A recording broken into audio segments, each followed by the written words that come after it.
Hey guys, good morning, welcome back our new blog. कैसे हैं आप सब? आई होप आप सब बहुत अच्छे होंगे और मैं भी अच्छी हूँ। और आप सबसे भी यही उम्मीद है कि आप सबकी भी पढ़ाई बहुत अच्छे से चल रही होगी, क्योंकि आप सबके एग्ज़ाम भी रनिंग है और कुछ लोगों के बाकी, कुछ लोगों के हो गए हैं। जिनके एग्ज़ाम हो गए वो लोग रेस्ट मत करिए, आप अपनी कोई दूसरे एग्ज़ाम की तैयारी करने लगी। और NTPC की अगर तैयारी कर रहे हैं तो NTPC में वैकेंसी आ गई, उसकी तैयारी कर लीजिए, क्योंकि अभी भी बहुत सारे लोगों की सिलेक्शन होना बाकी है और बहुत सारे लोगों के सिलेक्शन हो भी जाएंगे। तो बहुत अच्छा लगेगा उन लोगों को जिनका सिलेक्शन होगा, और उन लोगों को बुरा भी लगेगा जो थोड़ी सी मेहनत कम करी है, उन्होंने बहुत अच्छे से मेहनत नहीं करी है।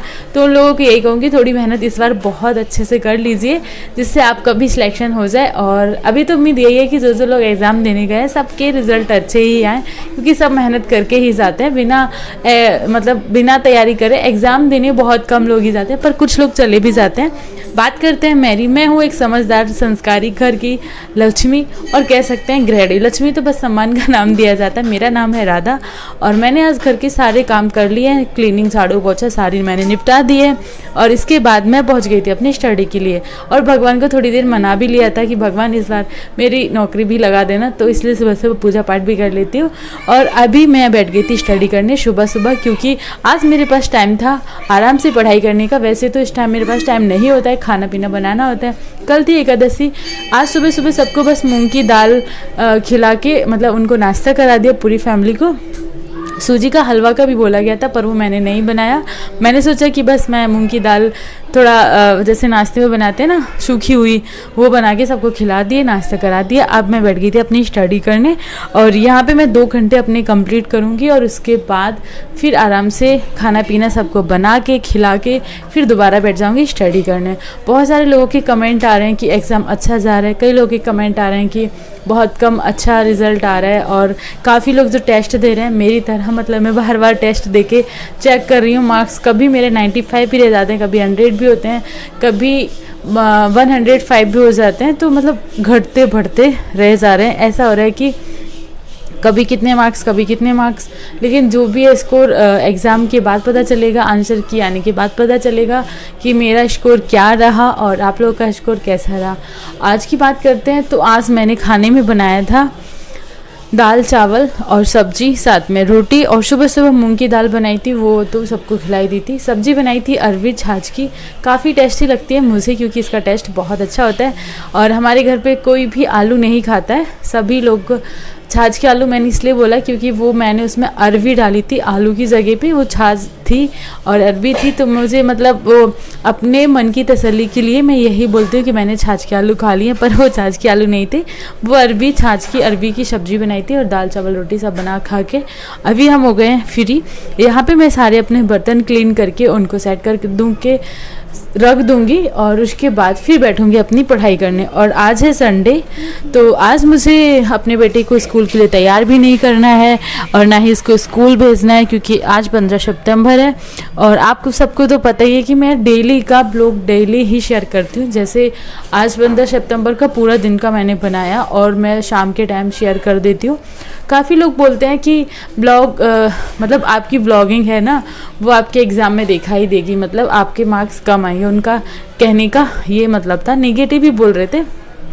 पर कोई बात नहीं भाई, ये मैं यहाँ पे टेक्स्ट बुक से अपने स्कोर चेक कर रही थी कि मेरे कितने मार्क्स आ रहे हैं क्या, क्योंकि मैंने आज का जो टेस्ट दिया था उसमें भी मेरे 98 थे, 100 नहीं हो पाए थे, क्योंकि मैथ में कहीं ना कहीं काफ़ी मार्क्स का कम हो पा रहा है। चलो जो भी है, पर ठीक है, अभी इतने मार्क्स से मैं संतुष्ट तो नहीं हूँ, पर यह है कि मेहनत कर रही हूँ, जो भी होगा देखा जाएगा। और अभी का मार्क्स तो सच में बहुत कम है, इतने मार्क्स से क्या ही कुछ होने वाला है। पर यह है कि हाँ, हम उम्मीद कर सकते हैं जितने भी मार्क्स बन रहे हैं उनसे बस संतुष्ट रहना ही पड़ेगा, क्योंकि अब मेरे पास बिल्कुल भी टाइम नहीं बचा है। 24 सितंबर को ही मेरा भी एग्ज़ाम है, और इतने कम टाइम में पढ़ाई करना पॉसिबल नहीं है। लेकिन मैं आगे के लिए बहुत ज़्यादा प्रिपेयर हूँ, क्योंकि मेरा इसके बाद जो टारगेट है RPF SI का, वैसे तो मैं RPF SI कांस्टेबल दोनों की तैयारी मई से ही मैंने स्टार्ट कर दी है, पर बीच बीच में कहीं आना जाना थोड़ा थोड़ा हो रहा था, इस वजह से पूरा मैं ध्यान नहीं दे पाई थी आरपीएफ के लिए। और उसके बाद फिर ये एसएससी का भी एग्ज़ाम आ गया था, क्योंकि ये भी मुझे देना ही था, क्योंकि इसके लिए मैंने भी बहुत सारी पढ़ाई करी है। स्टार्टिंग से इंग्लिश का मैंने क्लास लिया, मैथ का मैंने क्लास लिया, एसएससी पर्सनल मतलब एसएससी सीजीएल के ही लिए, क्योंकि मैंने नीति मैम का क्लास परचेज किया था और वहाँ से मैंने सारी चीज़ें कवर करी, बहुत अच्छे से पढ़ने की कोशिश करी।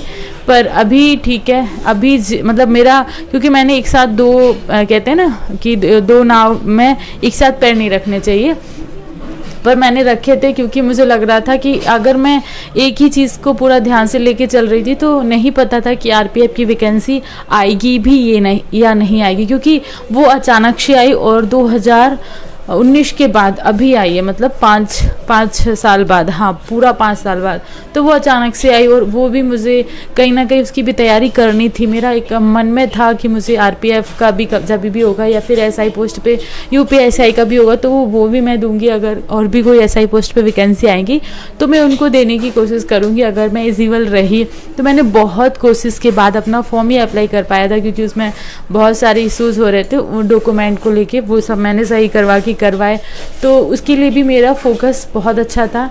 पर हर एक एस्पिरेंट को ऐसा करना चाहिए कि एक साथ सारी तैयारियों को लेके चलना चाहिए, क्योंकि सेंट्रल में अगर वैकेंसियाँ जो भी आ रही वो तो कम से कम देखनी चाहिए। अगर आप स्टेट की देख रहे हो तो स्टेट में जैसे आप किसी एक चीज़ की तैयारी कर रहे हो तो उसके साथ साथ और भी चीज़ों की तैयारी कर लेनी चाहिए। नहीं तो फिर कई बार ये होता है कि हम एक साल मेहनत करते हैं और लास्ट में रिजल्ट ही नहीं आता, तो हमारे कई साल बेकार भी हो जाते हैं।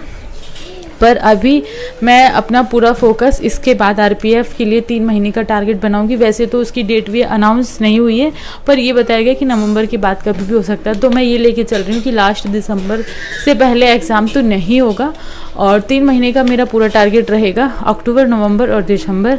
अभी तो ये सितंबर तो एसएससी के लिए ही मैंने प्रॉपर अपना दे दिया है, तो उस पर ही फोकस बना के चल रही हूँ। पर आगे के लिए मैं अपना टारगेट पूरा आरपीएफ पे ही रखूँगी और मैं इधर उधर भटकूँगी नहीं। और उसके बाद मेरा सिलेक्शन का क्या है कि हो ही जाएगा, क्योंकि मैंने आरपीएफ के लिए सच में मेहनत करी है इन 3 से 4 महीनों में। पर अभी और अच्छे से करूँगी तो शायद हो जाएगा, क्योंकि हर एक एस्पिरेंट को यही लगता है कि वो बहुत अच्छे से मेहनत कर रहा है।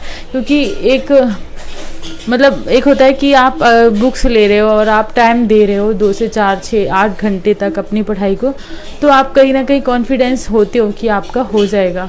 और जब आप स्टार्ट ही नहीं करते हो तो फिर आपका कहाँ से होगा, नहीं होगा। पर मैंने स्टार्ट करा और मैं मेहनत भी बहुत अच्छे से कर रही हूँ, मुझे लग रहा है जितना मैं कर पा रही हूँ, क्योंकि मैं एक हाउस वाइफ भी हूँ और घर के सारे काम, सारी जिम्मेदारियाँ, बहुत सारी जिम्मेदारियाँ हैं, उन सबको लेके चल के फिर मैं अपने कम से कम टारगेट बना तो पा रही हूँ। मतलब मैं इतने में ही, पहले स्टार्टिंग में तो इतने में ही खुश थी कि मैं कर पा रही हूँ। और जब मेरे मार्क्स अब मैं बढ़ने लगे कि अभी इतना, तो काफ़ी कुछ कवर करके यहाँ तक तो मैं पहुँची हूँ। क्योंकि स्टार्टिंग में तो 25, 20, 30, 35 मार्क्स से ज़्यादा नहीं बढ़ रहे थे, तब लगता था कि नहीं हो पाएगा। पर अभी लगता है कि हाँ, थोड़ा सा टाइम लगेगा पर हो जाएगा, कहीं ना कहीं हो जाएगा। तो अभी इसकी और इसके बाद एनटीपीसी की वैकेंसी आ गई तो वो भी मैं फॉर्म अप्लाई करूँगी। मैं हार नहीं मानूंगी, मैं कंटिन्यू करती रहूँगी, बहुत अच्छे से करने की कोशिश भी करूँगी। बस ये नहीं कि मैं एक छोटा सा, मेरा एक बार नहीं हुआ और मैं हार मान के बैठ जाऊँ। मैं जब तक करती रहूँगी जब तक कि मेरा कहीं ना कहीं अच्छी पोस्ट पे सिलेक्शन तो मैं लेके रहूँगी। आज के लिए बस इतना ही।